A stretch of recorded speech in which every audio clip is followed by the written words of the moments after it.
What's going on, everybody? Welcome to another episode of the Screening Room Podcast. I am your host, Clep Napier. Shout out to our company, wearecritics.com, because this wouldn't even be possible without that. Of course, we got the team here. I got my man, Miggy Miggs, in the building. What up, what up, what up? We back. We got the baby girl, Jelly, in the building. Hello. And, of course, in the background, we got the voice of God himself, Mr. Wade Vibes, in the building. What up?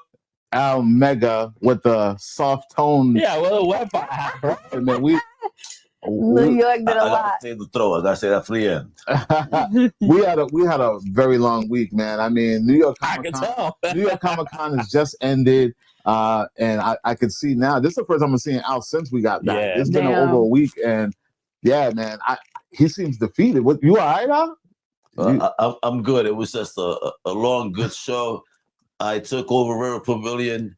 You missed a lot of those very loud where every podcaster was like, could you please not do an interview? Like, can I know your schedule? Because I cannot do mine when you're doing yours. Your voice comes into mine. So I have to get better equipment. What do you want me to do? Yeah, just be like, bro, you got a feature for free. Relax.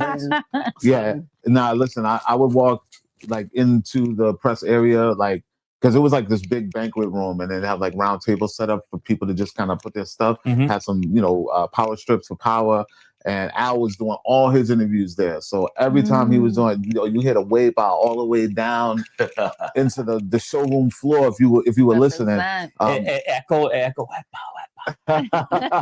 So the energy was there. So he was getting a lot of attention, and I know like you had like mad people like asking you to not do their show while you're doing your show, or while they're doing their show. They were like, yo, please, I can't match your energy. Dang, they need to get up there though. Like get some caffeine in your system or something. Figure it out. It was live, it was popping, babe, but we're gonna get into that. Yeah. So, like I said, welcome to the Screening Room Podcast, ladies and gentlemen, brought to you by wearecritics.com. You guys make sure you're following us, liking, sharing, telling the world about us, because we ain't going anywhere, and we here to stay. Down below, you can follow me, ClepCX, but I'll put the wide on real quick so that they can see. Follow We Are Critics. Go to wearecritics.com for all movie news, television news, and pop culture. And you can find us on Facebook at Critics, or YouTube at Critics TV, on Instagram as We Are Critics, and also We Are Critics on Twitter, X, for those newbies out there. So it's been a week. It has been a week. It's I don't know what's been going on with you guys. Like, I don't know, like, I mean, I've been out here, you just saw something. I have to go catch that train wreck of Tron Ares. That's not on our list, so you can feel free. I'll give a quick review. It was all right. Listen, Jared Leto, bro. Like Tron, bro. This is not the Tron that the people were expecting. Like visually, it looked okay, right? The story was crazy. And the soundtrack was the best. Like, that's what the soundtrack was the best. Like, I'll give you that. Like, yo, Nine Inch Nails did their thing. Shout out to them. That's been the consensus lately, that everybody's saying that the story is whatever, but that soundtrack is hitting. Now, was this new music? This new music by Nine Inch Nails, it's Secular produced. I'm not a Tron fan. Yeah, I tried, and I should know better because this came out around my era. You know what I mean? So I went back to go like brush up. I was like, I'm gonna go in. I'm gonna see Tron Ares. So I went and I watched Tron 1, and I gotta tell you, I was bored out of my mind. It didn't grab me. So I was like, maybe 2 will beef it up a little bit because everybody seems to love. Yeah, Legacy is well loved. I literally just put it on as like background noise. Like I literally couldn't even sit down and even pay attention to it. The CGI pulled me out. Like it wasn't it. So knowing that Tron Ares was out, I'm sorry, y'all. I didn't even bother. No, and don't. Like, it's okay. It's okay. You can catch this at home if you need to. If you need to catch up with this franchise, but like it's not it. You probably don't want it. You probably don't want it. We don't want to watch it. Jelly, what about you? What are you up to? What are you watching? You watch anything cool? Oh my God. Besides being busy and with the kids and doing soccer and music lessons, what am I watching? Sky got a saxophone. So hold on. Yeah. You got a real life Lisa Simpson in your house right now? Yeah, she's showed me how she cleans her saxophone. She was kind of playing with the chords and stuff. So I was like, all right. I'm like, she practices every Friday. Wow. So Well, very impressed. How does a child pick the saxophone? Like, how does that? It was because I brought up how her father played the saxophone. He She did. said, I want to do that. And I said, well, don't do what he did. Like, do what you want to do. And she's like, no, but I want to do what my dad did. I said, oh, you know what? Okay, fine. Listen, man. She's excited about We're in the era of influence over structure these days in the home. Influence over structure. They're watching what we do. They see what we do. They want to know what we do. She loves it though, so that's all that matters. That's cool. She's not wasting your money. That's good. Exactly. She's not wasting her father's money. What did I see? We talked about it in our last episode, so I apologize that the title's slipping me. What's her name? What? We have Mayhem Madness in the house. It says, Clep is bugging. Tron Legacy was dope. Wait, first of all, I'm not bugging. I didn't see the movie. This man. No, he's talking about Legacy Part 2. Oh, Legacy. Oh, see, yeah. I don't even know which one is which because I don't care. Yeah, Legacy's all right, bro. That soundtrack is perfect. I mean, but perfect with that song. It's electronic, man. It's like, how do you go wrong with that? Like the visuals and the music, they mesh very well. They do, but that's well. Come on, man. I mean, listen, Mayhem has an obscure taste. There's certain things that me and him both agree on. This is not one of them. I can't. I can't. Jelly, you were saying. What's the movie that Dakota Fanning just did? Oh, was it Vicious? Vicious. Oh, you I was did gonna say watch Violence. That's what we talked about that last show. Yes, last show. So I saw that. What'd you think? Oh, it ain't hit right. That it did not hit. We were all on that. It did not hit. I thought it was gonna be like, I don't know, more gory and just like the anticipation. There was no. It just really didn't scare me. Like, I don't know. It didn't do much for me. And I was like, oh, you pretty much just gotta pass this on to the next person. Yeah. You know, it's one of them. That makes me sad because that was the Nia DaCosta one, right? Oh man. Yeah. I just really want her to have a win so badly. It was, what did they say? No. That wasn't the Nia DaCosta one. I'm tripping. Nia DaCosta did Hannah Rocks the Cradle. Still Hope. Oh, you're right. I haven't seen that. I haven't seen that yet. Yeah, so it didn't do much for me, but I watched it. It was okay. All right. Al, anything you watching anything while in recovery from New York Comic Con? Nothing that really caught my attention. I leave it in the background playing, and nothing has made me stop. And literally, that's where I'm at right now. Like, I mean, I've seen some things. I've been to the theater. You know what I mean? I just Roofman and stuff like. It's just nothing is really. Wowing. Yeah, nothing's grabbing me. But let's get into these off the topics because me and Al want to talk to you guys about our experience. But let's do box office tally, then we'll go do that. Yes. Let's do that instead. So at number 5, we have Roofman. So it made $3 million this week. This week. In total, it's $15 million, and it's on the second week. And at number 4 is One Battle After Another. We made $4 million this week. In total, it made $61 million. Hold on, let's talk about the fact that One Battle is still in the top 5. Yeah, we gotta talk about that. Did any of you guys? It was number 3. I have not last time, so it I bumped watched down. it. What do you think? I liked it. I didn't hate it. I think it's a cool movie, but just like with everything else, unfortunately, people put so much of the current themes and political agendas into everything they want. This means that. This means that. Oh, so they make the movie unappealing for some people that want to stay away from that. But the movie is an interesting movie. It's a cool movie. I mean, like I said, if we saw this in the 90s, we'd be all over it. Like, it's a dope movie. Well, like I was saying before, I thought it was the cheat code. I thought that Paul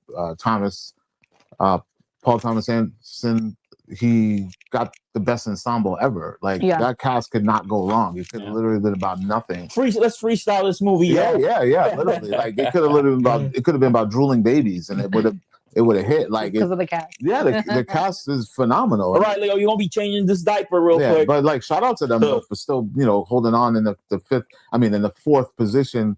Still in the top 5 a month later. Yeah. A month later. Last week I don't think this is going to hit streaming anytime soon. Nah. I think they're going to keep it. Give it some They'll hold to this. Yeah, they're going to keep it there. But yeah, what's next? At number 3, we have Good Fortune, and it made $6.2 million, and this is its first week. Yeah, and I wanted to see this movie, and I forgot. What was that? Good Fortune. I have no idea. This is the Seth Rogen, Keanu, Aziz. Oh, is this when Keanu's the angel? Yeah. You ever seen this trailer? I want to say now that you mention it, it's coming back to me briefly. We talked about it in one of the episodes. Have we? Yeah. I don't know, man. Is it a comedy? What are we doing? Yeah, it's a comedy. Yeah, it's a comedy. It's very slapsticky. It's a Freaky Friday scenario kind of thing where Aziz he works for Seth, and Seth is a billionaire. Seth's not treating him fairly, so Keanu comes in and tells him money's not going to fix all your problems, and he says, "Okay, fine, I'm going to switch you just so you can see." And then he switches places. Then the return of Aziz, huh? It's been a minute. Yeah, and he had a lot to do with it. I'm pretty sure he might have wrote and directed this, right? Oh, that's awesome. Yeah. And then we have it. We got DJ Go says, "Damn, only 6.2. I guess he expected more to be made." Yeah, I kind of forgot about. Listen, I didn't even know. I didn't remember it was even out. Even after coming off of New York Comic Con, and they were in the area because I saw them doing stuff. I don't know if they were in New York, but I remember seeing stuff of them promoting like the carpet and all that stuff. There's there's like no hype, bro. It's Seth Rogen. I can say after you spoke about it during one of our episodes, I have not seen or heard about it since. And I only know about it because of CinemaCon. Bro, is Seth Rogen not one of the hardest working dudes in Hollywood right now? A lot of his stuff always hits. The Studio, Platonic, this, freaking producing on The Voice and Gen V. Like, holy crap, dude! This dude don't stop, bro. Yeah, I don't know, man. So what else do we got, Jelly? What's after Good Fortune? It's Tron Ares, and you saw it. I saw Tron. You can go watch it if you need to. This so it made 11.1 million this week. In total, it's made 54 million. It's on its second week. Do you think it'll crack 100? No, absolutely not. 75? Nah, bro. No. 60? I think do 75.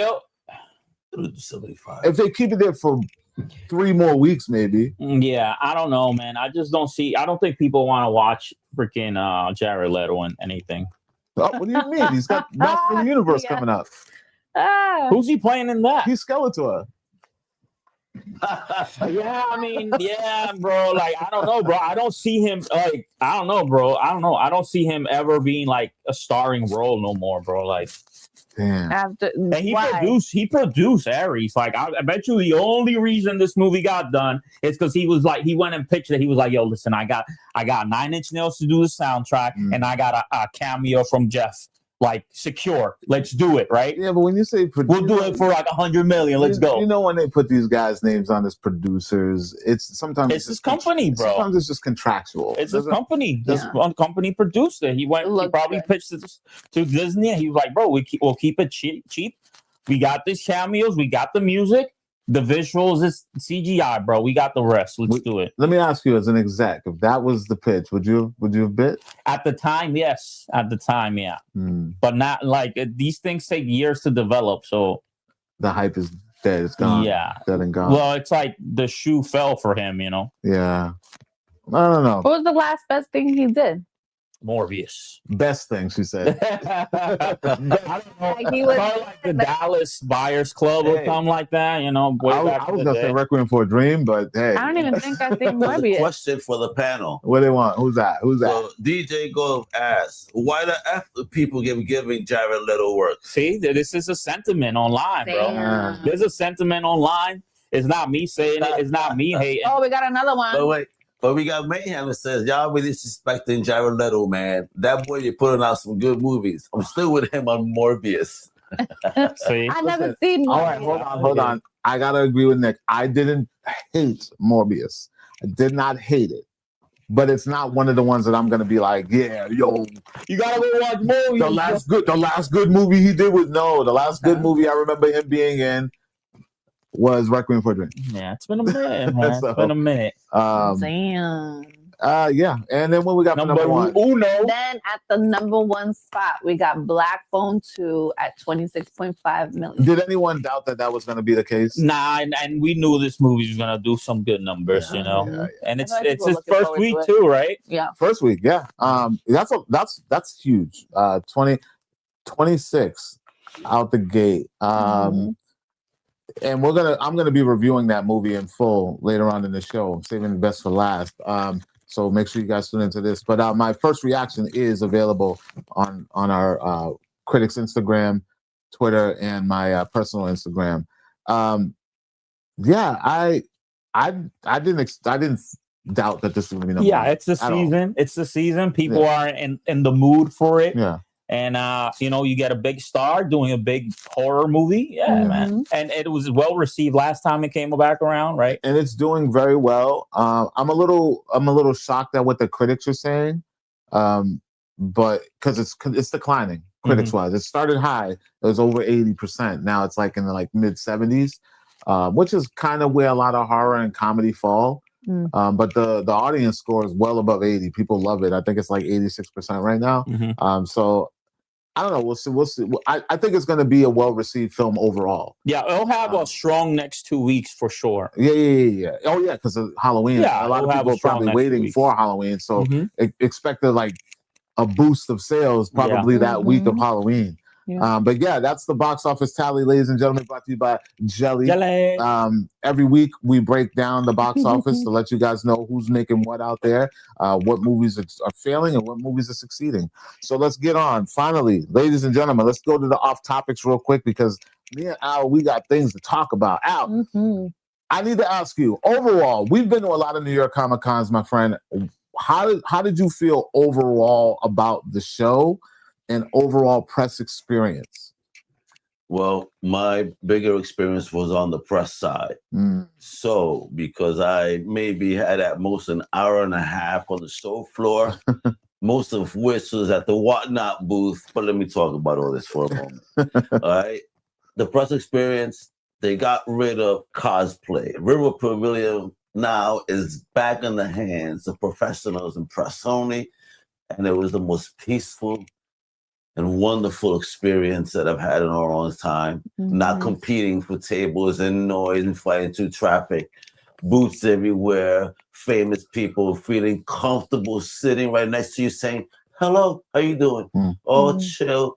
Everybody coming through, all the big wigs just, and then I'm there making my noise, networking, energy. They were doing panels on the side as well, professional panels. It was cool. And then the show experience itself, cosplay was relegated to, I think, the 4th floor for repairs and stuff. But I saw a section in the back off of them where it was really nice that they were out the way. And if you wanted to kind of see where they congregated, they were at one place. So, the show floor itself, spacious lanes, not in the middle, especially when Post Malone was on the floor. That was insane. I got to see that randomly. I just happened to be walking through a crowd. I was like, yo, this was Post Malone. Whatnot was hip hop legends, Nas, Ghostface that I got to see. You know what I mean? De La Soul, Minus Day, rest in peace. I missed all that. There was such a connection of what is music and comics this time around. I fell in love with this year's show. I give it high grades. And again, it's something. Look, after parties, that's the only caveat. But I mean, in regard to the distance, because my man went to take an Uber. Yo, tell him a 4-minute drive to downtown. How much is this Uber? So $72. More. Wow. Double that. Give it to the next person. Double that. $140. Yeah, so, bro, listen. My overall consensus. I thought it was a solid weekend. I thought this New York Comic Con. It wasn't better, but I would say it was very steady. I loved, like I was saying about, the press experience was where they had us isolated in one area where we could, if we had to, we could have our own private interviews off the floor, away from the craziness. Well, yeah, because normally the only time you get the opportunities if you're going to the press room, unless you know someone that's going to be like, yo, listen, let's set something up and put it on the thing. But just like Al, I had the opportunity to interview people off-site. Like I did the Blues Brothers comic book team, which was Dan Aykroyd's daughter and Lucas, sorry, I can't remember his name, Pisano. Lucas Pisano, which is the son of Judy Belushi. We had our interview across the street in a car club on the water. Oh, wow. So like, it was just the way things were. Like he said, no one was bleeding into other crowds. The cosplay was cosplaying somewhere, and then press had the press area, and it was still holding smaller panels out up there in the press area? It was 2 sets of panels. Yeah. When you come in, that was like legalities, AI, like the legal stuff. Because you had Jamal Hennessy, very smart dude right there in the comic business and publishing. You know, and they're talking about AI a lot. You know, and those panels were full. And the space that we were in, though, that was publishing. You know, and talking about diversity, etc. There was a panel with Puerto Rican creators that was pretty fire that I got to witness. Yeah. So yeah, I mean, for me, I didn't really get a chance to get to the floor. I just passed through the floor to walk across, but I didn't even get. The only time I was actually on the floor, Al, is when you and I talked to the Wow Cube. Oh, Wow Cube! Oh man, yeah, man. Rubik's Big Wow developments. Cube. Yeah. So me and Al got an opportunity to talk with the people of Rubik's Wow Cube, Max Fillin. Yes. The owner, CEO, creator. And basically what it is a new Rubik's Cube that's digital. Okay. So you can customize it. You can put your own images on it. It doubles as a Bluetooth. It's like an Alexa. Interesting. Yeah, it does a lot of things. We have samples coming. So nice. Oh, nice. It's entertainment too. Yeah. Toy of the year of the decade because the way that it works, this is full body gaming, the way they're talking about it, 24 individual screens, CPUs all over on each joint. I think because like not each screen has its own CPU, but it has about 8 CPUs, you know, controls each or one each. Like, bro, bro, it's just it's a classic toy and held, and you know it held its time like throughout all time. You know, like people still hold it very high up. You know, it's one of the greatest toys of all time. Yeah, this is Max right here. And yeah, we met some cool cosplayers there, man. That guy that was dressed as Barf was and that's my hand there. Anybody wants to know? Yeah. So that's the cube. You guys can see how it's glowing. Yeah. Like it's full on digital. Like listen, like I cannot wait to get. Did you reach out? I sent them my stuff already. Okay. I don't know what app because you remember you said I did the same. Yeah. So hopefully we'll have those samples to show you guys. I know Al's gonna have it on his channel. I'll have it on my channel so you guys can actually see how the Wow Cube actually works because I just think it was phenomenal. Al, I feel like I want to ask about the highlights. Like, what was your highlight in the press area? And I'm gonna assume that it was this. Oh yeah, bro. Fucking David, that's Ocean and the Love, man. He remembered me. He actually came a little bit late and I wasn't finishing an interview. He patiently sat down. I mean, waiting for me. I was like, yo, I'm here. I'm like, oh, like, bet. Yeah. You know what I mean? They gave me 15 minutes with him showing love. We spoke some real stuff. I couldn't talk about a certain movie. You know what I mean? Yeah. But all good. He's calling it a murder body. He got that book Thought, you know, from Z2. He got Knights versus Samurai. You know what I mean? So my man, when he talks about these books, a smile on his face. It's like when it came to that, it goes to show I think he has much more fun in that creative space than in that thing. Yeah, very passionate, and it really came through in the interview. Al, great job. Thank you. That was definitely a highlight. And the show floor was the one booth. I don't care about it, man. I said, Jesus, what are you doing to me? And then Clem couldn't get back in the building. I'm like, no. Yeah. He had to pull me I out, was coming out of the Walking Dead. No, it was the Walking Dead junket room. I was interviewing the guys from Daryl Dixon, and as soon as and it was late. That was a late press room. That was probably one of the downfalls. A lot of those press rooms are late, like really like 6 o'clock, 6:15, and they're an hour. So by the time you get out of it, it's like almost 8 o'clock. I'm coming out. The showroom is closing. They won't let anybody go in. Al's sending me pictures. He's like showing me pictures of all the hip hop legends hanging out, and I'm like, yo, they won't let me back in, bro. I was like, I can't get around even with the press pass. So you see how much I love my brother. See how much I love my brother. That I saw that. Okay, I'll leave, and then only to find out that Slick Rick showed up. Oh wow! Showed up. DJ Premier showed up. Yeah, you know they also had a party the night before. So the Z2 comic company, they had a party. It was a private party. I saw them posting it. And all those people, even David, were there. But yeah, they had a party at a wee spot too, a dispensary that was local with a Cool Keith. And Cool Keith showed up late. To his own party. I like what Z2's doing, man. I like the fact that they're like reaching out comics and music. Well, not only that, there are comics and like bigger IPs, like because they're the ones doing the Blues Brothers stuff too. Yeah. So it's like, you know, they're reaching out to different mediums and just kind of taking likeness and throwing it into these books and stuff like that. But I want to share one of my highlights because I was doing press rooms and stuff like that. I also was able to make it to some panels. And one of the panels that I went to was the Welcome to Daredevil. Yes. And I got to see some real exclusive clips. This thing looks phenomenal. I'm not even gonna lie. Cannot wait. It looks very, very phenomenal. But one of the highlights of this panel was I'm all the way in the front. Yeah. I'm sitting in the front row. I have my leg crossed. I have my little tripod with my phone on it so I can record the panel. And there's a seat that's empty right next to me. And security comes over and he's like, is anybody sitting there? And I'm like, nah, not at all. And then coming over to me, none other than Isaiah Mustafa, and he sits right next to me. From It One. That is awesome. He plays Mike. Yeah. So the story of Welcome to Derry is tied to his lineage and things like that. So I didn't even know why he was there. Like, he was just there. They call his name out. He stands up, gives him the wave and stuff like that. It was cool. So, and he knows me by name. Every time I bump into him, he sees me. They what up, Keith? I don't know how he knows my name. That's what's up. But he remembers my name every time I see him. Bro, you're making waves. What do you mean? I don't know how he remembers my you name. mean? Everyone calls me Clep. Yeah. So I don't know how he knows the government. So it's just weird. But cool. I love seeing him. He was doing some interviews in the press box. You know that big press box that New York Comic Con has now for their thing? Yeah. He got me looking like he got me looking. Yeah. So New York Comic Con now has their own press room. Nice. Just for no, it's not nice. No, it takes from us. No. But they have their own little studio. They're calling it the studio. And I was walking by it and I saw the cross cast in there. He's getting makeup on him, and I walked by the window. I'm like, and he goes.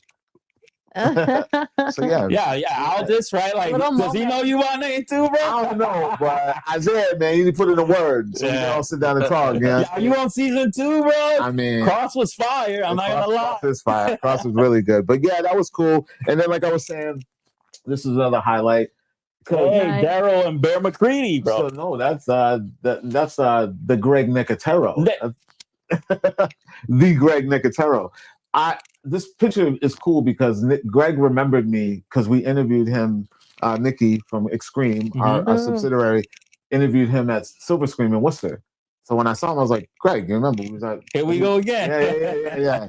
So that was cool. And Daryl. What is that's what I call him. I know. I don't want to call him Daryl. Norman Reedus. Cool ass dude. Daryl. Did I tell you what he did for me? What he did? So he caught my gas. No.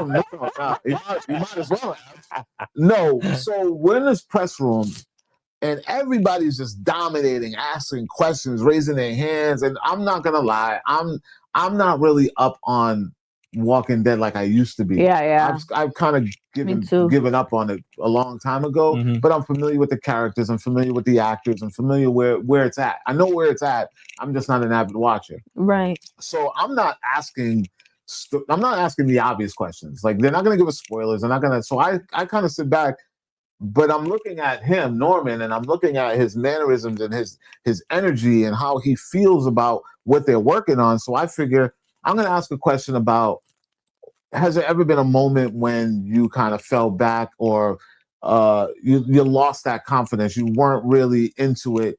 What keeps you coming back? Like, he's like one of the longest running characters on the show. Yeah. But he's always back.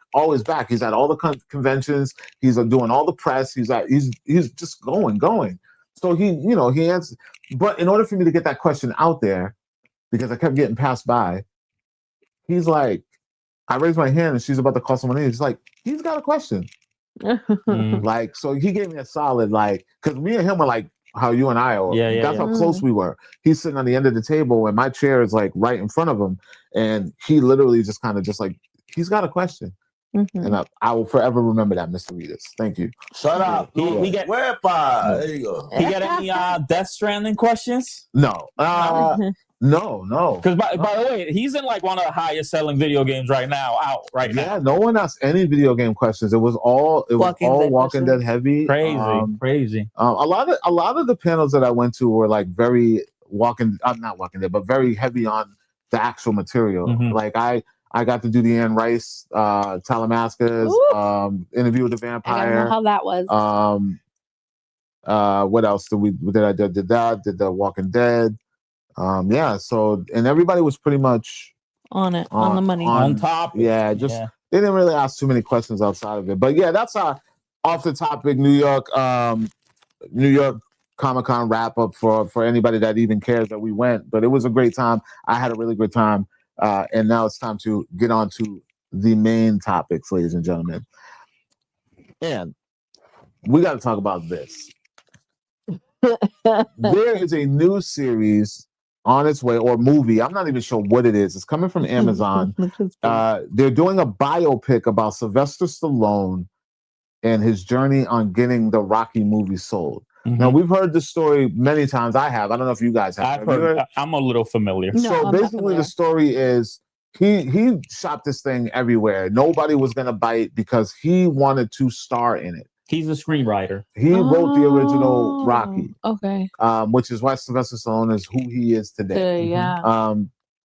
He fought to be the lead in his own story. And then he finally gets it done by what's those guys' name? Goldwyn and Sure Swing. Those know who those guys are. The guys whose name pops up on every Rocky. They're the ones that gave fronted the money to make it happen. So the movie ends up getting made. But now we have the gentleman who's going to be playing Sylvester Stallone in this movie. And he's a familiar face to me. I don't know if he's a familiar face to you guys, but he's a familiar face to me. It is Anthony Ippolito, who also played Al Pacino in The Offer on Paramount Plus, which you need to watch.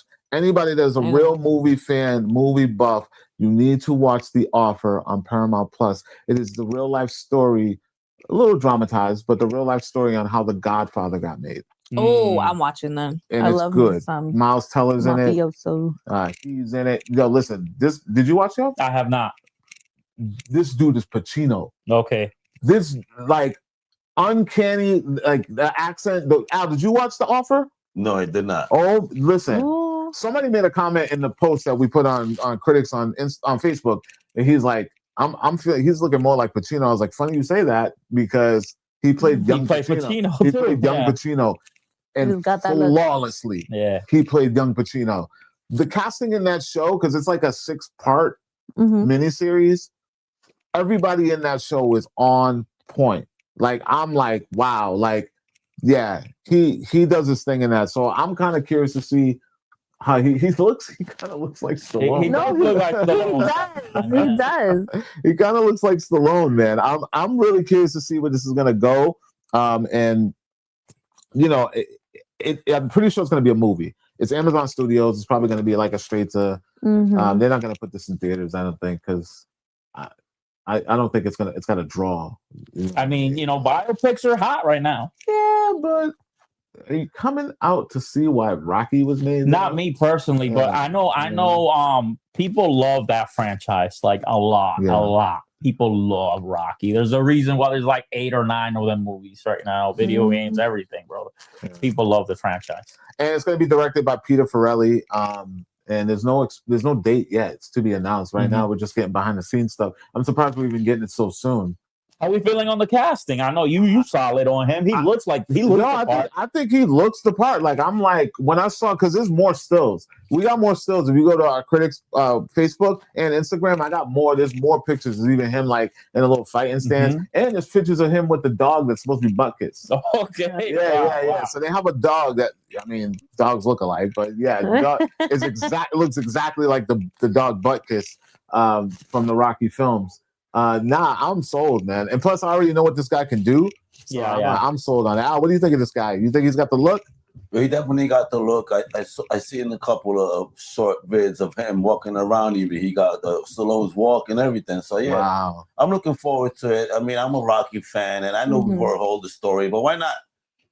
Yeah, Stallone is hot right now too. You know what I mean, doing his thing. Yeah, Tulsa King. Yeah, Tulsa King is still doing his thing. I heard they're doing a spinoff with Samuel Jackson. Yeah, because they introduced his character in this late. I gotta catch up, man. Yeah. Well, it hasn't aired yet. The newest season, they introduced Samuel, and then he's gonna get his own spinoff. So yeah, I gotta jump back into that too. I gotta watch it. The Mayor of Kingstown's coming back too. That's I gotta catch up. Premieres next week. Gotta catch up. I'm behind on that too. They're doing a premiere in New York next week. That's one of the movies or shows I gotta put on my list to watch again. Yeah, it's a good show. All right, let's get on to the next topic, ladies and gentlemen. After you guys, of course, let us know what you guys think about the new Rocky casting. And do you want to watch it? Would you go to theater if they bring it to theater, or you think it's gonna go straight to streaming? Listen, ain't nobody going to theater to see that. I'm just saying. All right, the next topic, ladies and gentlemen. We're gonna take it back to New York Comic Con a little bit. Yeah. So while I was there, I said I went to some panels. Mm-hmm. One of the panels that, of course, and shout out to my man Martin, because he's the one that told me about this. I didn't even know that it was happening because no one made any announcements that Marvel was even doing a panel. And then I was like, oh, they are? And then not only did I get that tidbit, I got a tidbit that someone was going to be showing up at this panel. Mm-hmm. And then it clicked, and I was like, well, if that person is showing up, we're definitely getting a trailer for something. Yeah. So we're talking about the Marvel panel, ladies and gentlemen. First off, I got to say this. Shout out to Brandon Davis. Brandon Davis is a fellow pundit, movie nerd, comic book nerd, movie guy that's out there doing his thing. He ate, and not only did he eat, his intro, right? As a used to be performer on stage. It's always about the impact you make when you touch the stage the first time. And as a fellow performer and a pundit of film and comic book nerdom, this dude killed it. You just got to give him his flowers. Just off the intro. Let me paint the picture for you all. The room goes black. The screen lights up. It's a montage of New York City. Who's narrating? Wilson fucking Fisk. Okay. He's talking his mayor speech, and at the end of that speech, is this an original speech? This is an original speech. So he got the D'Onofrio. And at the end of that speech, and here is your host, Brandon Davis. Oh wow! Dude, listen. He used to say, "I care." Like, what's the deal, bro? Like, yeah, listen. That's how you said. I had my feet up. Like I was after that. I was engulfed in what was about. If he would have came outside spitting bars, I might have jumped up. Yeah, that intro was epic, my friend. I loved it. Like listen, as someone that loves to make that first impression when you get on the stage, that right there was a hats off moment. So I love that. So I thought that set the tone for everything. It probably didn't mean anything to anybody that didn't know who he is, but I know who he is, and we know Wilson Fisk. So to have that done was flames to me. I was like, wow, that's something I probably would have thought of, but if I had that connect. Right. But yeah, no. He brings out Winterbaum, the head of Marvel Television. And they start talking about a lot of the shows that we know that are coming. Wonder Man, of course. We got some X-Men stuff. I saw the trailer for X-Men. 97 season 2. Yeah. I might have the trailer. I'll show you later. I'm staying a little longer. They show that. They show Wonder Man, X-Men 97. Little Daredevil. Yeah. A little Daredevil. Yes, we got the very first trailer for Daredevil Born Again Season 2. I was already excited because everyone knows Daredevil is my absolute favorite superhero, my absolute favorite Marvel superhero, hands down. He can do no wrong, except when he's Ben Affleck. But other than that, it was everything I wanted to see. Yeah, we saw some good stuff on there. We saw some good stuff. He brought out a friend. Okay. He brought out a defender. Nice. Yes. Yes, I saw some of this online. Yes, She came out after the trailer. So when we saw her in the trailer, everybody went crazy. Yeah. We got the Boots walking into the church. Yeah. And she makes her little smart ass remark like she always does to Matt. And then she comes out. The funny thing was, like, they come out and none of them have seen the trailer. So so then they run it back and they all come down in the audience and watch it as they replay it. Man, listen, the tone, the music, everything is the same. Foggy's back. Yeah. Foggy's back, but it's a flashback. Yeah, I imagine. It's a flash. From what I noticed, it was a flashback. Yeah. The trailer's not out there. There's nowhere for you guys to see it. I mean, I'm pretty sure Marvel will probably drop it December sometime. Or it might let me think. No, it's a TV series. They usually drop those like 30 days before. They wait till like the very last minute before they show anybody the trailer. But yeah, the descriptions are out there. If you guys want to imagine and relive this through someone else's words, you can find the description out there. We didn't drop one because I think that's utterly ridiculous. But yeah, it's out there if you guys want to see that. So that was one trailer. one surprise. The second surprise is they brought out Paul Bettany, which was a surprise that I knew about before it happened. Shout out to my peoples. That was one of the names they dropped you. He's like, Clep, you need to get out here quickly. Yeah. Quickly get on here. You're not gonna want to miss this. Yeah. So I found out that he was supposed to show up. So I made sure I showed up. And I'm there and he comes out and I'm like, he's here for a reason. He's definitely gonna drop this trailer. Like, there's no reason for him to show up to show us images to talk about what's gonna happen. And they dropped the trailer for VisionQuest. Amazing, huh? And the crowd goes wild. Yes. The crowd goes wild. And it was everything I didn't know I wanted it to be. Yeah. It's being called the finale to a trilogy, the WandaVision trilogy. Yeah. Which starts with WandaVision, then continues with Agatha, and then ends with VisionQuest. Some of the strongest shows they produced. Those are my favorite. WandaVision was my favorite. I felt like it really like set the bar.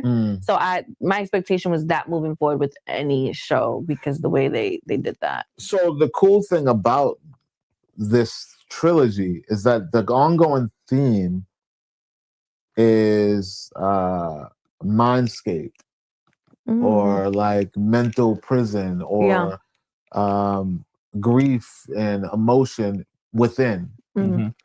Vision's Quest, when you see the trailer, there's descriptions out there, so I'm not spoiling anything. It's a mind trip within the circuitry of Vision. Yeah.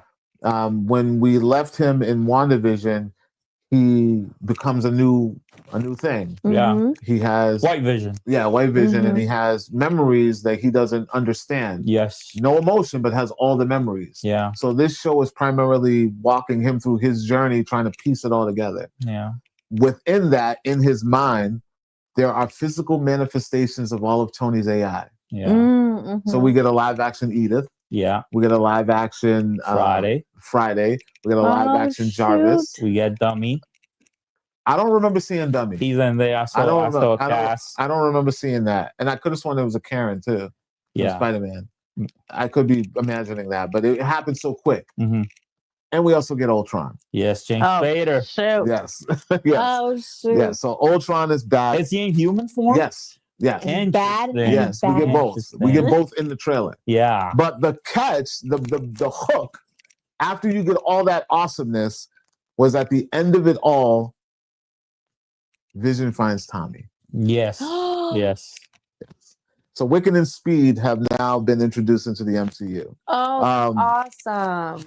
Yeah, I'm super excited for VisionQuest. It is my #1 Marvel everything. Yeah, yeah. Even over Daredevil, I'm super excited for Daredevil, but I know it's going to do what it does anyways. It's going to be great. It's not going to be horrible. I already know because I feel like they kind of bait and switched on us. I feel like because remember it was originally announced that Daredevil was going to be 18 episodes. Yeah, I think that they already had those 18 done and they just gave us half of it, or not done but like planned out. They knew the Defenders were coming back. Yeah, they already knew that because even in the panel for Daredevil, Kristen Ritter said, he asked her, how long did you know? She was like, I knew for a while. Yeah. She was like, I knew for a while. Like, I've been training. Yeah. I just had to keep it, on the low. Yeah. Figure out ways to hide it. So yeah, no, you guys, let us know which one of these Marvel shows are you most excited for. We have X-Men 97. Wonder Man was also, they gave us a full trailer. My least favorite on the list right now. I'm not Wonder Man? Yeah, I'm really not.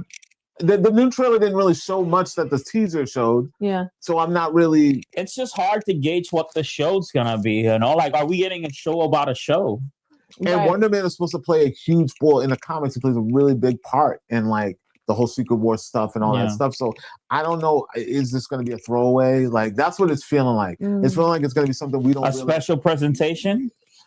It's not being called a special presentation, but you know what I mean. So I mean, it's connected. It's got Trevor in it. You know what I mean? So, Marvel Spotlight series. It's got Trevor in it. It's connected. You know what I mean? So I don't know. Let us know. We got X-Men 97, Wonder Man, Daredevil Born Again Season 2, or Vision's Quest? Which one are you most excited for? Drop a comment below. Spider-Man freshman year, season 2. Oh, I'm sorry. They did show that too. Yeah. They did show that. Any surprises? I mean, they introduced the character-ish thingy. Yeah. But it wasn't nothing. I feel like that's like clicky bait. Yeah. We got Symbiote, ladies and gentlemen, for the Spider-Man cartoon. Yeah. Freshman year. Yeah, they did a little Venom last year. They did Venom. We saw this. We see the symbiote in the new trailer. But it, like I said, it wasn't even worth it. It's not talkable. Like it's like nothing to brag about. Like the brag about moment of that panel was definitely Daredevil season 2 and definitely Vision's Quest. That's the takeaway. Other than that, everything else was just doing what it was doing. Oh, and that magnificent intro for Brandon Davis. But yeah, and let's get on to the next one, ladies and gentlemen. This one was a bit of a surprise. We haven't seen this gentleman for a very, very long time as an actor or anything, doing anything. I think not since the Dumb and Dumber sequel. Jim Carrey is in the talks to do the Jetsons movie. Shout out to whoever did this graphic, by the way, because I just pulled it off the internet. Right, that's the one that's been circulating. Yeah, I don't know who did this, but if that's what we can get Jim Carrey to look like, I'm all for it. Legit. I feel like we can get him to look like that. That is awesome, and I think he's perfect for this role. He got some I was gonna ask how you guys some feel about Conan it. hair. Yeah. I don't know, man. What are you guys feeling? What are you feeling? Do we need a Jetsons movie right now? I mean, okay, Why not? so you mentioned like you haven't seen him. We've seen him, bro. He's been part of a hit franchise. Is the Sonic franchise, right? He plays Dr. Robotnik. Oh yeah, people like those movies. You're right. And if they could make Sonic work as a franchise, three movies and a TV show, we could get something solid out of the Jetsons. I meant like lead. Like I don't know. I hear what you're saying. Though. Yeah. We can Sonic's the star of that movie, but I mean, you know, it's an ensemble piece. But we could. I could for sure see this being a thing. You know, that retrofuturism that comes from like Fantastic Four, from like the Jetsons back in the day. Like and we recently saw it in Fantastic Four with that like futuristic 1960s look. I want to see more a friend to Herbie and what was it, Rosie the robot? Oh yeah, and Astro the dog. Literally the Fantastic Four. Like bro, this would be great, you know. I think Jim is very versatile too, so I think he'd be great in this role. I think so too. I mean, it's going to be directed by Calvin Trevorrow, the gentleman who did Jurassic World. Yeah. Okay. He's been working with CGI, so he knows, he knows that world. I wish they would have just given it to Matt Shackman. He's the guy that did Fantastic Four. So. But no, I'm interested. Yeah. I'm interested. I mean, it's Jim Carrey. He's not going to fumble the ball. I don't know, Al. What do you think? This is more your era. What are you thinking? Do we need this right now? Is this even? He acts like we're 10 years apart or some shit. But besides that, it's I like it. It's something that Jim Carrey can do. Yeah. Listen, Fantastic Four is perfect. Yeah. Comparison because it is that world. Yeah. So if they could do it there, let's do it now. But let's bring it with some fun and some humor. Yeah. That Jim Carrey could bring us. Hopefully, we're getting funny Jim Carrey. I know. I'm for it. Do it. And remember, this wouldn't be the first time we see the Hanna-Barbera universe. We already got the Flintstones, man. Like, that's very true. John Goodman did his thing, and like he's still around, bro. Like, we could even see a crossover in the future. That would Let's make this a whole thing. I was a big fan of. I just look at Clef, bro. He's like, I'm thinking this is working for me. I'm thinking we'll get a new Flintstones before we get the old one. I'm thinking, like a whole new cast. Yeah, I wouldn't even be surprised if they use this movie to start building that universe. Yeah, just give you like a backdoor little pilot type of thing, you know, quick multiverse. Especially multiverse is very popular too. So you know, well, it's the future, so of course anything's possible. Anything's possible. They can maybe go get back a Captain Caveman movie, bro. What? See that? Yeah, so see now the wheels are spinning. Now it's all coming. He's like Hanna-Barbera. Flintstones and the Jetsons. I don't know who you're talking about. No, I mean, like I can see it now. I mean, if that's where they're gonna go with it, because they could go there with it. Cinematic universes is a big thing right now. I mean, everybody wants to do it. I could see them, opening the doors a little bit for Hanna-Barbera to come back, man. Yeah, because we haven't got anything else. No, bro. And there's a lot of IP to mine. Oh no, we got Yogi Bear. We got Yogi, but there's a lot of stuff to mine because I could see, Wacky Racers. I could see that be a thing. It's so funny you said that. I came across an AI generated trailer for Wacky Racers, and he was in it, but he was the Baron. Probably. No, it wasn't him. It was John Cena. It was John Cena. Yeah, I think he was the Baron. Yeah, yeah. It's just like too easy. Like who are we gonna get? First come to mind, Jim Carrey. Yeah. I mean, we got Scooby Doo too. We got Scooby. Oh my god, yes. I've been on like a binge, like watching Scooby Doo, the animation one. I think it's on Netflix. They have like I think it's either 2 or 3. The Scoob one. Or the show? The show. Oh, the New Mysteries. I like that Mystery Scoob Machine. movie. That Scoob movie was fun. That was one. The latest one? Yeah, that one, because it was like the origin story on how Captain Falcon and all that. Yeah. Wait, was that the Captain Falcon one? Yeah. Scoob? Yeah. All I know is that they crossed over in that one because Dick Dastardly was in it. Okay. Bro, these characters are like, you know what I mean? Maybe it was a different one. I don't know. It was the one where they first met. It was like the haunted house when their first mission, when they all came together. That's dope. No, I haven't seen that one. Yeah, I think the one you're talking about. You're crossing over. I feel like they're the same. Yeah, I don't know, but yeah, I mean, guys and girls, let us know what y'all think. Jim Carrey being George Jetson in a live action Jetsons movie. I mean, it's about time we got the technology to do it. We definitely I would like to see that world get built out, though, that Hanna-Barbera world. I think that would be pretty dope. Drop comment below. Let us know what you think about this right here, ladies and gentlemen. All right, let's get to some trailers that's coming out, guys and girls. Like this, there's always something new dropping. Some things we get excited about, some things we don't care about. This one, I don't know if I really care about it. Okay, let's see. What are we talking about? We're talking about Mark Wahlberg's Family Plan 2 for Apple TV. No longer Apple TV Plus. It's just Apple TV. It's just Apple when TV. When they switched that up? Like a week ago. Yeah, they just. Yeah, no more Plus, ladies and gentlemen. Just getting what you're getting. No more extra. Nothing Plus extra. Out of fashion. Now. Yeah. Plus, there's no. Is it Max? Is it Apple TV Max?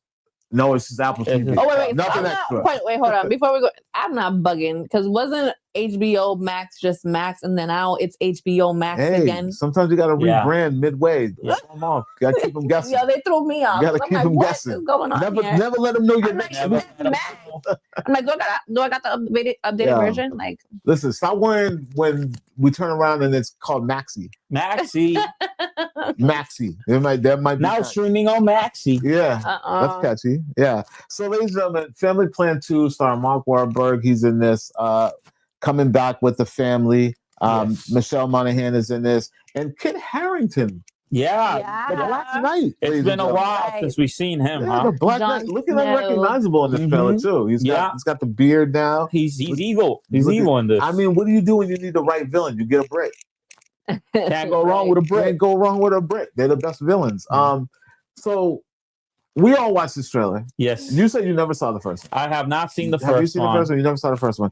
I watched the first one. I don't really remember it because it wasn't that memorable, but I do remember that it was like that same slick about the dad's a secret agent. The family doesn't know. Something happens. They find out. It's been done so many times. I mean, didn't they just do that with Back in Action? Didn't they just do that with like Love Sucks? What's a movie with Key? Love Hate. What is it? Love Hurts. Love Hurts. It's kind of like he was like hiding the past. You know what I mean? It's so done. It's done so many times. So for that, I really was not into the first one. This one, however, looks like what the first one should have been to me, where they don't really play on them not knowing. Maybe they know, but something from the past comes back. That's what you're getting with this. It kind of plays better, the family dynamic. It's funny. The trailer's funny. I think it's funnier than the first one, just in the trailer. I haven't seen the movie, but just based on what I'm seeing, like this moment here with the boyfriend, I thought was hilarious. I'm expecting him to be like an agent or something on the low. Yeah, the moment with the boyfriend just hit me with just Bad Boys vibes, bro. Just Bad Boys vibes. Will and Martin did that so well that you're gonna always compare that. You're gonna always compare that when the dad meets the boyfriend. Like, you're never gonna. It's that. And how he turned into. And then I would say that one and Dad Meets the Boyfriend would be Guess Who with Bernie Mac. And then even Meet the Parents. Meet the Parents. Picture, those are like the best dad meet boyfriend movies that, you know what I mean? Yeah. I don't know. What do you guys think? I'm not interested, bro. At all. You know what's crazy? You know what's crazy? I just seen Nobody 2. Okay. And that's another take on the same movie, bro. Like, Nobody 1 was like, the family doesn't know. Yeah, they find out he has to go through it. Yeah. Nobody 2, it's like, now y'all know, let's go on vacation. And then what are we doing here? Yeah. They know and they go on vacation. It's like National Whatever, bro. And like I said, I literally just see Nobody 2 maybe 3 weeks ago. So it's fresh in the mind. It's too fresh. Jelly, you're the family market. You can watch this with you can watch it. I'll put it, it's safe. I'm gonna be home for the holidays too, because the baby's gonna be popping out soon. So that would be one of the movies I watch. You got somebody to teach all the movies to. Yeah, I gotta watch the first one though. Yeah. Or is it even worth watching the first one? You can make a whole weekend of it, Family Plan 1 and 2 back to back. Yeah. Al, you're a movie guy. Is this one of the ones you'll download and check out? It's not even worth the gigabytes. Listen, I'm learning a lot lately. A lot of movies are not not worth the space on. He's like computer. My time. Like, you can never get that hour and a half back. It's not worth that cable internet bill. Dang. I mean, listen. It's my Wahlberg. It'll be an entertaining movie. Mocky mock. You know what I mean? It's gonna be entertaining. Yeah. But it's not my market. I'm a single man. I really don't care. Give me some violence. Give me some gore. I mean, there's plenty of violence. No, but I mean, for the family. Kids and movies. So get the family aesthetic away from you. Yeah. I don't know, ladies and gentlemen. If you guys have seen this trailer or not, let us know what you think about the Family Plan 2. It's coming to Apple TV. No plus. Remember, nothing extra. It's just Apple TV. December 6th, ladies and gentlemen. It'll be available. Let's get on to the next one, right? The next trailer. This one piqued my interest. Okay. Osgood Perkins is back with Keeper, with Tatiana Maslany, and what is this gentleman's name? I know him, Rossi Sutherland. I feel like I saw him in something else recently. I can't remember what it was. Rossi Sutherland. Yeah, Rossi Sullivan. Sullivan. Sorry. But Keeper, man, what did you think? This is a weird trailer clip. Yeah. I watched it. Yeah. I mean, it's Osgood. I mean, he did the monkey. Yeah, I don't know, dude. Like, the monkey was so, like, you knew what you were getting. Yeah. This is not, like, I have no clue what this right. I know it's kind of creepy, but, like, it's not even, it's scary. Like, the way it's shot, it's, like, meant to, give you the creeps, and it does that well, but I don't know what this movie is. Is it even a horror movie? I don't know. It's got the writer and director of Longlegs. Yeah, and they tout that, right? Like, they let you know, like, yo, Neon, we're producing this, like, and the imagery itself is very well done, but I don't know what this movie is. I'm curious, but I don't know. It doesn't give you much, so you're just like, I could tell you this just based off what I'm seeing in this trailer. I'm not rushing to see this. I'm not gonna rush to see this movie. Yeah. But if it falls in my lap or comes across the email, I will try to make time for it. Yeah. But like I agree. There's nothing about this trailer that makes me want to see. Even with the names involved, I love Tatiana Maslany. I think she's amazing in everything she does. Osgood has already proven himself as a great writer director. You got Guillermo del Toro. Yeah, a bunch of people hyping it. Leone, yeah, a bunch of people. The horror masters, you know. The premise, didn't you, or whatever? Didn't it say it's like this isolated family that like family secrets start to come out? Yeah, I mean, I know. It still doesn't even give, even with that, doesn't give you much. So I'm just, I return to my childhood home and the family secrets come out. You know, eyes are black. Why are there? A man goes to McDonald's and the family secrets come out. You know, I've probably seen like 4 of those movies this Halloween season alone. No lie. A young man, he goes to the restroom and the family secrets come out. You inherited this whole farmhouse in a world. You know, you return to Maine and the family secrets come out. In a world where eggs are expensive and the family secrets come out. No. Yeah, man. You can put that literally on anything. Anything. That's literally. So yeah, Keeper, ladies and gentlemen. I mean, I'm not grabbed. It comes out soon, like November 14th. This movie comes out, and I'm not hyped. Yeah, because it's like, okay, is it horror or not? And why is it missing? I mean, it says specifically a new breed of horror. But why is it missing the eyes are black? That says something. You're dropping this around Thanksgiving. Like, what are we doing? What does that make you? It makes me think that there's secrets in the family. What kind of breed is that? It just makes me think there's family secrets. That's what it makes. When I look at that, I see family secrets. You're keeping something. Yeah, keeping something away from us. And keeping something over there. The keeper of family secrets. Keep them over there. Maybe that's what it's about. Right, maybe there's a family member that has to keep the secrets. You're a keeper. Yeah, I don't know. Or she's a keeper. November 14th, ladies and gentlemen, that will be available. It's coming from Neon, which they do some pretty cool stuff. They have some pretty dope movies. And let us know how excited or not you are to see Keeper, ladies and gentlemen. All right, let's get on to the next trailer. Now, this next one, I know we all watched this and probably were like bug-eyed, like, what the f is happening? Let's just get to it, ladies and gentlemen. We're talking about Primate.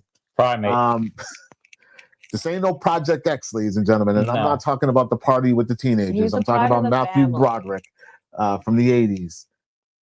Ben. His name is Ben. And I'm going to laugh at that all the time when I talk to my friend Ben Beck. I'm going to be like, there's a movie with a killer monkey named Ben.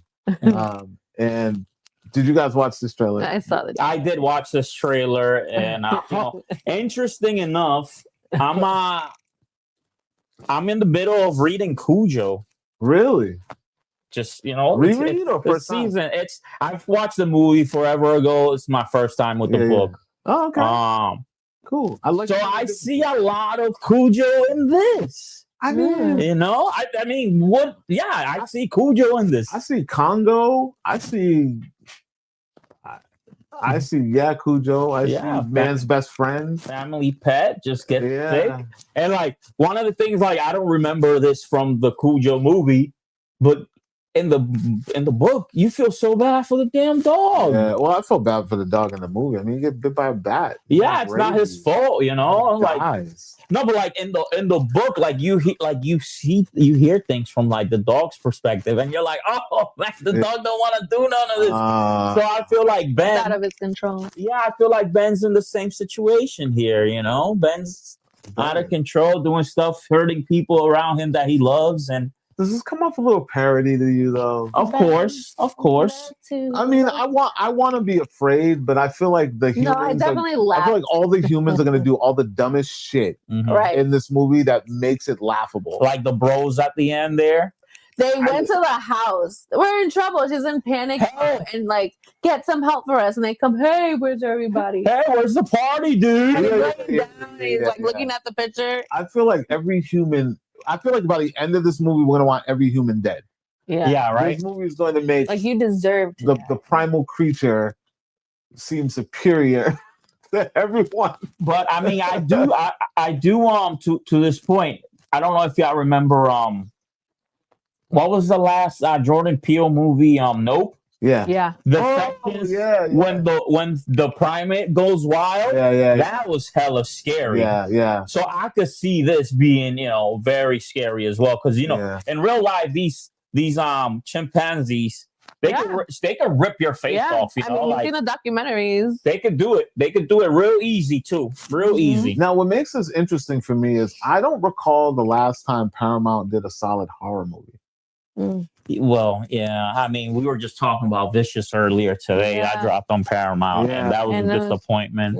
And I'm not saying that they don't make solid horror movie. I'm just saying I don't remember the last time they promoted a real horror movie. Like not since like the Friday the 13th days. I want to say they promoted what was that weird oh shit. I just don't recall. Apartment 63, 64. Something like that, yeah. It was the Rosemary's Babies prequel that they did last year. Yeah, that was a Paramount one. Mm-hmm. Yeah, I didn't check that out. I know which one you're talking about though.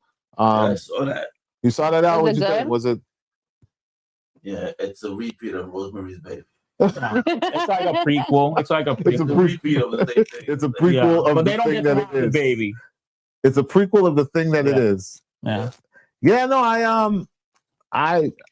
I'm interested for the shock value. Like I want to see this monkey catch wreck. I want faces to get ripped off. I want to see the absolute. I want that monkey to do his absolute worst. He's like, you wreck these humans. Yeah, man. Yeah. The hell with all of us. Do your worst. I want him to specifically go ape, no pun, over that bear. I want something to happen to that bear, and it sets that's what triggers him. He's gonna be John Wick over the teddy bear. Yeah, man. I literally want to see the absolute worst. They thought he's on the corner holding himself. Done by the monkey. But yeah, ladies and gentlemen, that is Primate. It is on its way January 9th, so it's going to be a top of the year horror. Those don't really usually. No. Well, Scream did well. Scream had recognition. Scream did well. I remember when they dropped that, and then they did all of a sudden move their release date down. But we'll see. I think people are going to come out for the curiosity of a monkey just catching wreck on idiot humans. Do it. But yeah, let us know what you guys think about Primate. If you saw the trailer or not, or what you think from what you saw with us. If you're even interested at all, drop a comment below. All right, guys. We're almost to the end here, but we're going to get into some movie reviews. Okay, clap. Some things that I've seen. I don't think you guys have seen any of these things. One in particular, the movies that I saw recently, it was part of the Brooklyn Horror Film Fest. They reached out and they were like, hey, we wanted you to check out this film. Well, not them specifically, but the people that were marketing this film, called Violence. Now, the cool thing about this movie is who it stars. If you guys recognize this gentleman, that is Rowan Campbell. You guys may remember him from Halloween Ends. He played Corey. I don't know if you guys remember that, Halloween Ends. Did you see Halloween Ends? Yeah, I have seen Halloween Ends 2 years ago. I don't recall Well, that was the one that everybody had controversy about because it wasn't about Michael. Michael was living in the sewer, and there was a kid walking. Right, with the clown mask. That's the kid. Okay. that's Corey. He's also the star of the new Silent Night Deadly Night. Okay, so he's going to be in that as well. It also has what's her name? Maddie. I want to make sure I got it right.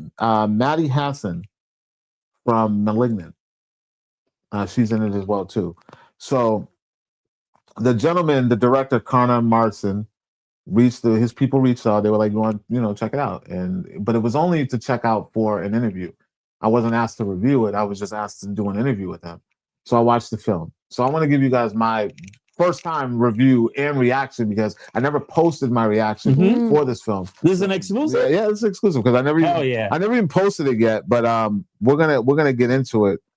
Right, if I can find it, I got it right here. Al, can you throw that up? Connor Martin's Violence is a throwback to when creativity came before name recognition and star power. Viscerally, it earns its name through all of its high stakes, blood shedding, edgy tone, and punk rock score. The world building surrounding its cast authenticates its characters as well as solidifies Rowan Campbell as a full-blown badass who's willing to risk it all for the sake of love and to break free from a vicious cycle. I had a lot of fun with this movie. For the sake of love. Violence is very reminiscent of movies like Streets of Fire. I don't know if you've ever seen Streets of Fire. Classic, right? Al knows what I'm talking about. Streets of Fire, which was also directed by the same gentleman who did The Warriors. Okay. And the funniest thing that happens in this interview that we have is I call out Streets of Fire, and it immediately light bulb in his head. He got excited. He's like, I'm the first person to call that. He's like, they got it. Someone got it. Yeah. Which is what the Tony was going for. It's very acid punk rock, very 80s. It's set in the 80s about a gentleman who is a ex user who's been out of it for a while. He's been fine. He's got a sobriety thing going on, and he's trying to get his girlfriend out. He wants to get her clean. He wants to be there for her. Along the way, he gets mixed up in a robbery gone wrong. He's falsely accused for this robbery by the drug dealer the shit belongs to. So throughout this whole thing, he's just kind of going through the city, going through different territories, going through different turfs, trying to find his girl so that he can then get her and get out of town and start a new life. For that alone, like, it's a very simple plot, but it's the style in which it's made and the acting and the cast and the vision behind it that makes this film strong. It's a great watch. Not saying that this kind of film will probably bring people out to the theaters, but it's a great watch. Like, it's very reminiscent to old school movies like what I'm naming. Like, if you're into those kind of movies, very gritty street, it feels like that era. It doesn't feel like a poser, like it's pretending that it's now. But I will also say that even watching it, if they don't tell you what year it is, it kind of still feels like a relevant story. Like, it works today. Like, if I never told you it's set in the 80s, you would go into this like, oh, this is a modern movie that someone just took, elements of what we know about old film and threw them into this. Yeah. But it takes place today in some dystopian world. So Connor really knocked it out of the park with this film. I told him that, and I'm telling you all that this is a solid watch, especially if you're into that punk rock scene, the score, the music, everything. It's punk. It's very punk. A lot of noise, a lot of chaos, a lot of violence. It's just what it is. It is what it's called. As I said in my out of theater reaction. So, ladies and gentlemen, I'm going to recommend that if you're a fan of Streets of Fire or The Warriors, this violence is right up your alley, ladies and gentlemen. Excellent. Yeah. You guys, any questions about the film, man? No. Where can we watch it in? Is it streaming anywhere? Well, ironically, it is premiering tonight. Hey. Brooklyn Horror Film Festival. So if you can get to the Brooklyn Horror Film Festival by 9:45, you might be able to get yourself a seat because it premieres tonight, ladies and gentlemen. Yeah, that's right. Is it in select theater? No. This is a festival film right now. Oh, okay. Yeah, it's not even. I don't even know if there's distribution. Yeah. I don't know what's going on with it. I didn't get to those questions, but I should have asked them that. Maybe we'll have a follow up or something. But the fact we talked about how I thought he really hit the lottery with the cast. Yeah. Because what better time to release this with this kid when he's got Silent Night Deadly Night that's being promoted as we speak. Like it's rolling out at the film fest. So it's like you got one of the top guys in horror right now. And then, and then you had the girl from Malignant, which I liked. I like Malignant. I don't know if you like Malignant was the hair? Yeah, the girl with the thing with the thing. That twist I liked. Is it a horror movie? What do you say, Al? I love that movie. Yeah, that movie's solid, man. You never seen Malignant? No. Yeah. It was about I don't want to tell you what it's about, but you should check it out. It's really creepy. Where's the streaming on? She's like, the hair, that's so weird. It's on Max, right? I'm like Malignant with the hair. Max it's on Max. That movie, just think about it like this. Like, it'll give you a reason to check people behind the head if they're bipolar. Oh, You're like, wait a minute. Let me find something out here. right. Yeah. Oh, man. Good thing I'm not around people like that. So let's get on to the next review. Another movie that I saw that came straight from the Brooklyn Horror Film Fest. Didn't ask for this one; it just came across the email. But this one stars someone that we know, someone that you and I personally love. Whoa! Yes. The name of this film is Affection, and you will recognize this beautiful young lady. She's a little beat up right now. Come on, man. That is the one and only Jessica Roth, ladies and gentlemen. Happy Death Day. Happy Death Day. Yeah, she's in this film, directed by B.T. Meza is the name. B.T. Meza. I don't know if that is a gentleman or I didn't deep dive to search. I just know the name, B.T. Meza. And I didn't know what to expect from this thing. I didn't even watch the trailer before they gave it to me. They said they would love a review from me. So this one I purposely reviewed. I didn't interview anyone yet.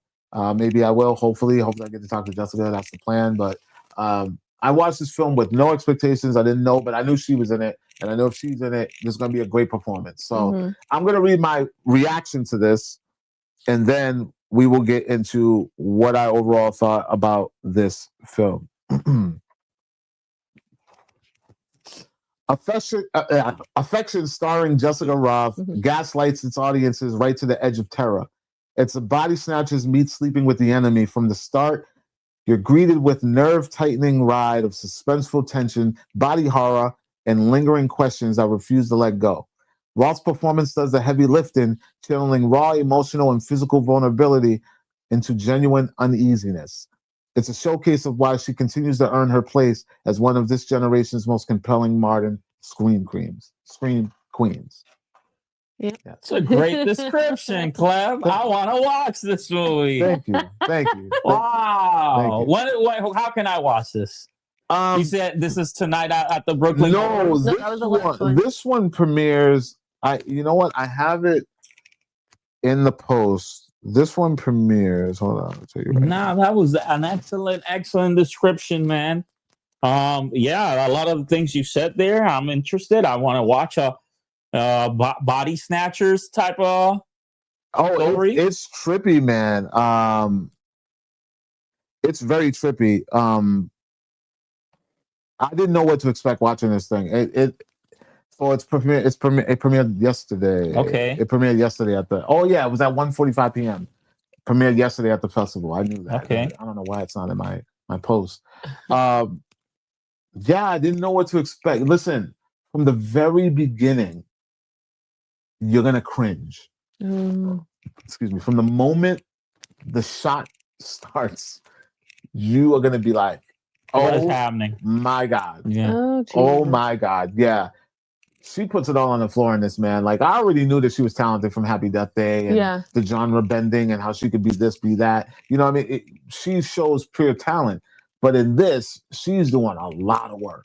She's doing a lot of work. And yeah, man, it's a very creepy, unexpected film. Like you're not gonna know what you're getting. You're gonna have an idea. You go in with questions off rip. You're going in with questions, so you're gonna be doing a lot of assuming. It might get a little predictable because all the assuming that you're doing, the worst case scenario is gonna probably be what you think it is. But by the time you get to the end of it, you're gonna be like, "Geez, what? Damn, that was weird." You know what I mean? I'm not gonna say that it's the best movie because it's not the best movie. But watching her flex in this movie, it's worth it. If you're a Jessica Roth fan, you got to put this on the list. Okay. You got to add this. It's like when Ryan Reynolds was first coming out before he was Deadpool. It was like you watch a Ryan Reynolds film because you watch a Ryan Reynolds film. It doesn't matter what it is, how big it is. You're gonna watch them all. This is one of Jessica Roth's. You're gonna be like, I like her a lot. She's one of my favorites. I got to check it off the box, and you'll be pleasantly pleased if you're a fan of her. Okay. Yeah. So on the list. Yeah, that's Affection, ladies and gentlemen. Again, you missed out on the premiere. Premiered at the festival yesterday. Brooklyn Horror Fest is continuously going right now. Yeah, stepping up. I think it ends on the 25th. It started on the 16th. Wow. And so, it goes for a long time. That is a long time. And it's just continuous screening after screening after screening. And I've never gone to it, but we got accepted into it. So I didn't physically go because Al got accepted too. Yeah, but we had New York Comic Con, so maybe next year I will probably try to plan for at least a couple of days just kind of just go and come back. Yeah, this weekend trip is about to turn into a week trip. Right. Because it's just like a little break. How much of a break was that at? We left New York Comic-Con on what, Sunday. The 12th? Sunday. The 12th. Yeah. Because you guys So went. 4 days. Yeah. And then Brooklyn started. It's never enough time in the day, huh? Yeah, I know. We'll think about it, right, Al? It'll be I mean, at least if we go back the Yeah, following week. weekend, you know what I mean? Because that's when a lot of the screenings happen. Yeah, we guys are gonna have to start the weekend party. Yeah. So there was a lot of things, and through the Brooklyn Horror Film Festival, I got a random email to attend another screening. You're gonna get a lot of those as the years come, Clip. I had to go to New York to see this screening, and I went to New York to see this screening. What you get, what you see. I saw Black Phone 2, ladies and gentlemen. Ooh, we got the phone right here. Yeah. Can we show this real quick? Yeah. Ladies and gentlemen, I saw it, and of course I had to conquer it. This is the actual Black Phone. The Black Phone Bing, popcorn bing. bucket is an actual phone. Horrible design, by the way. I don't know whose idea this was, but I appreciate the effort. I like the fact that I can actually hang it up. Yeah, it's actually a great. I might hang it up. I would have in the never studio. thought should to put hang it in the popcorn in studio. Right there. by the TV over there. Right by the TV. Right over in Put the it up corner. on the screen. Yeah. Put it off on the screen. This is the actual Black Phone. Oh, and also if you pull out the little tab here, Does it ring? no, he talks. Oh hell nah. He's not talking. He dead. Maybe He you dead. gotta But dead is not the do end. the numbers. He talked last night though. Are you Oh. sure? Of course, he Yeah. only talks at night. Yeah. When you're alone. Yeah, he's doesn't do it in front of a Maybe I crowd. got the gift. Oh no, Oh, the that's not the gift. Yeah, so they came out with this creepy thing here, man. I don't know. It's Put this down before this thing rings. yeah. I thought it was cool. I thought it was great effort. I just don't like the whole. It's very like it's hollow, so it's like that's where you put the popcorn. It's not a bowl per se. It's just very. I would not put my popcorn in. Yeah, it's very lazy. I would not hang that in my house. You can't even sit in case it You rings. can't even sit it down. Like there's no flat surface. Whatever. Listen, you guys tried your best, but that's not it. That's not it. Well, all these popcorn buckets that we got here. They're killing it, man. That's what I'm talking about. No, I was not playing. right. And that No, but Al did that. Kelly, you want to answer? No. I don't either. Oh my God. Put me in a horror movie. I'd be like, nope, I'm walking out this door now. So I saw Black Phone 2, ladies and gentlemen, and I'm going to give you guys my theater reaction on this and my full review on this as well. And my out of theater reaction is posted. You guys can see this on We Are Critics on Instagram, ClepCX, and also on our Facebook. Full review will be going up soon. But I don't know. We'll see. Black Phone 2 redefines the nightmare. Scott Derrickson crafts a slow burning yet entertaining follow-up that drags us through terror, trauma, and emotion in the most chilling way. Though it takes its time to get to the point, it pays off with jump scares and emotional lore that just hit right. As satisfying a ride as it is, it feels as original as it does familiar, echoing another nightmare-fueled franchise. It's no Elm Street, but it's certainly no more than 2 blocks up the road. It's a nice review. Yeah, you shoot for the moon. You land at the stars. You're good, bro. That's what I heard with that description. You try to match one of your best, horror films, arguably of all time. Yeah. At least one of the biggest franchises. Yeah. And you're building your own by, doing a little copy and paste. I told you I'm okay with it. I didn't hate it. I walked in. I got exactly what I expected to get as far as terror, creepiness. Yeah. Ethan Hawke is a boss at this. He's a boss, bro. This character, the Grabber. Listen, the Grabber could be up there with the Jasons, the Freddys, the Pennywises. If Art can be there, bro, the Grabber can be there. He's on Fortnite. Oh, is he? Yeah, they put him in Fortnite. They put him. They put Art. I knew Art was there. I didn't know the Grabber was in there. He's on there, bro. And By the way, why is this character in the kids' game, bro? Right? Any one of them. Have a seat. Very questionable. What are you doing here? You know what I mean? Like, what are you doing? Mr. Hanson said, "Have What are a you seat." doing, grabber? Have a seat, sir. What? What are you doing? What are you doing here? You know? But art, that's terrifying, right? Yeah. Why is he on there? That's what I'm saying. I mean, I just hope that thing. And just the don't clips ring. I saw for art, he's very like. They listen. take it there. This movie They take delivers. it, yeah. It delivers. It delivers everything it's supposed to. It delivers everything it promises. My only issue with this thing is because I'm so familiar with the Nightmare franchise that it is very hard to disconnect the two. Mhm. They are copying a lot of the lore, not just what's going on. A lot of the lore, Mhm. like things that happen when you're asleep, happen in real life, like that kind of stuff. Like Yeah. it's just too. It's too close for me. Having your villain be a Yeah.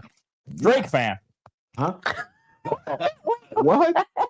You know, certified little boy, certified grabber. Oh, okay. I got you. Yeah, but he wasn't that though. Oh, was he? Yeah, the whole thing of the first one, right?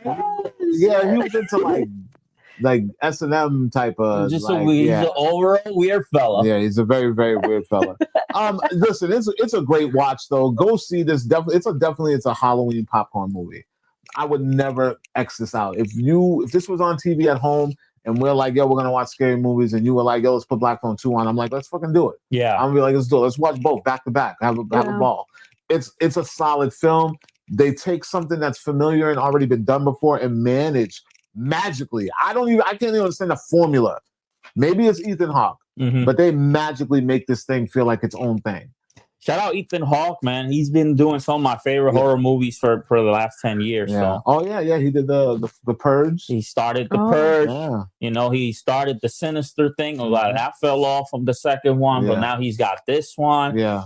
Come on, man. Is it Moon Knight? Yo, he's up there, man. He's up there. Yeah, no, I really, really enjoy this movie as like a horror film to throw in the collection. Like you definitely want to have this present. Definitely check it out. Definitely, I definitely want not to. the family, but like you and Me and my man. Yeah, definitely go check this film. Definitely around Halloween season. I lost a little bit of money though. How's so? We got to give a plug to a certain app that I've been playing around with. Okay. All right. Hopefully someday they'll hear about this and then A little FanDuel action. So there's a new Bro, you betting on opening weekends? Hold on, there's an app. There's an app that I just saw pop up on my social media called Kalshi. Kalshi. Kalshi. Okay, clap. On this app, you are allowed to place bets on anything you want. Pretty much. Okay. Including Rotten Tomato scores. That's dangerous. So the first time I did it, I was up. Okay. I was up. He was like, yo, I'm gonna make some money with this I one. made money on one battle after another. Yeah. Okay. So then I was like, Black Phone 2. You're like, let's keep it rolling, baby. That's how they get all the gamblers, by the way. It's like, yo, you win the first time. And then the second one, we take your money. Black Phone 2. You give it right back to us. I went in over expecting it to be at a certain. I thought it was gonna be like 80%. Yeah. Mm-hmm.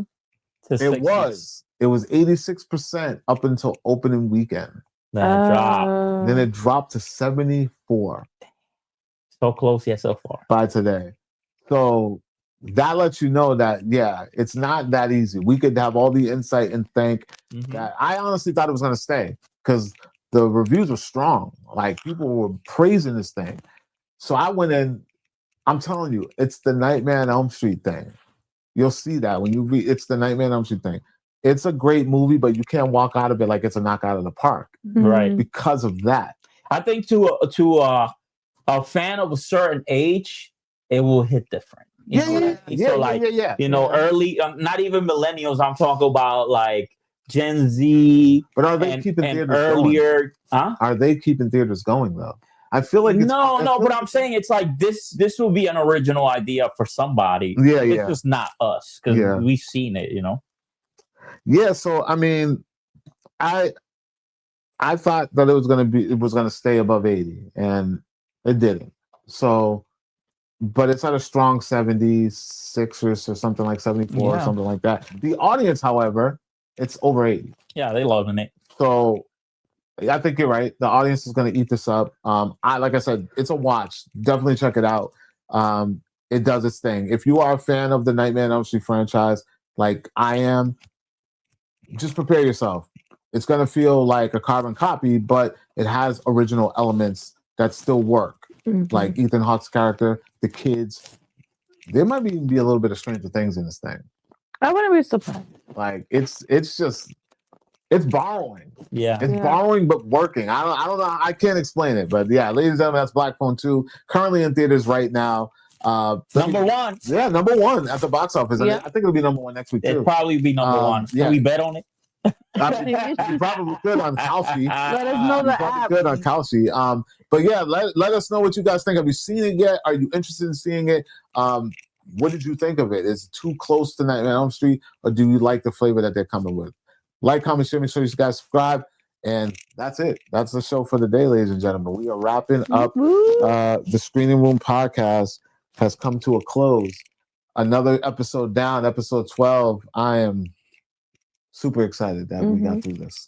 Yeah. It's been a long week for you and Al. Oh, yeah. It has. Like, we tried, me and Al, we kind of tried to do it last week.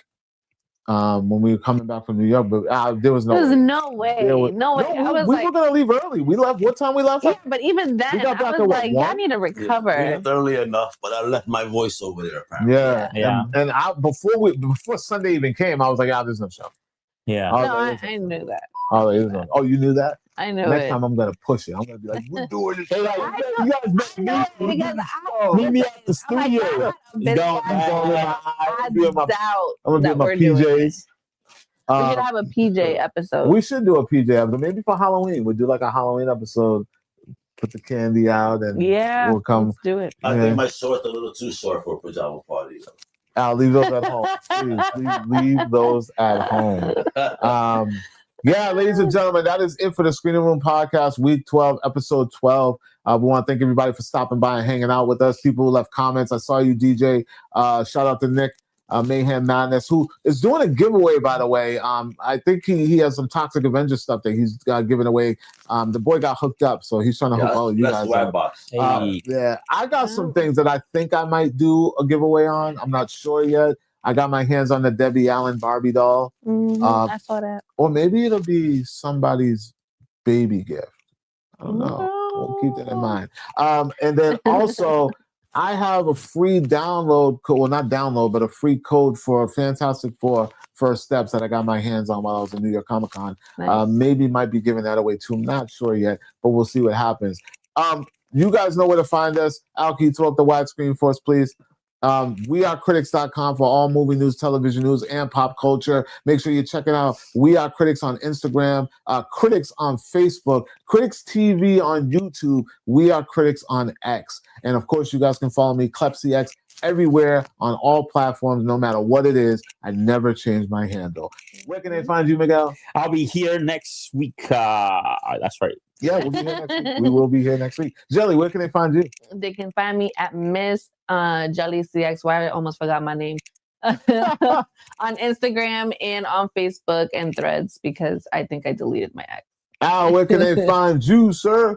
The real Al Mega, just about everywhere, and Comic Crusaders, except YouTube, it's Comic Crusaders World. Then, of course, Big Web on Music. There we go, baby. That's right. And you guys, make sure you're checking out all our exclusive coverage from New York Comic Con. Al got some stuff on ComicCrusaders.com. I have a lot of stuff rolled out on WeAreCritics.com, exclusive interviews, just a lot of stuff, especially the Rubik's Wild Cube. Make sure you guys are checking that one out. And I have more things dropping, like the Anne Rice series stuff I haven't put out yet, but it's coming soon. And I have the Walking Dead stuff that's coming very, very soon.